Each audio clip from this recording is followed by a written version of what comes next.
佢用婦科醫生係第一個嘅接觸點，跟住有兩個手法，一就係透過性交可以治病，咁呢個更加青少年嘅少女可以相信先係一個好奇怪嘅一個問題。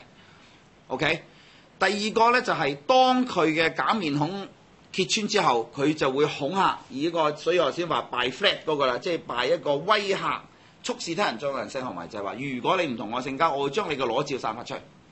我哋超過40個受害者，因為我40個檔案，17個取得聯繫。咁我哋超過接近一半係學生。點解我哋知道學生係有學生校服照片？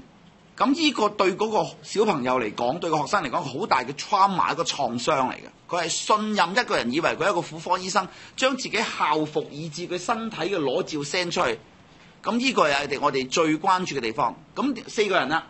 我哋而家係揾到呢4個人，係暫時揾到呢4個人係有性行為，即係強迫、威逼或者甚至無係強行進行啲性行為。因為咁，我哋建立咗一個咁嚴重嘅罪名，係一個擔保之中嘅犯人，我哋要即時再拉返，不能容許呢啲罪名係會繼續。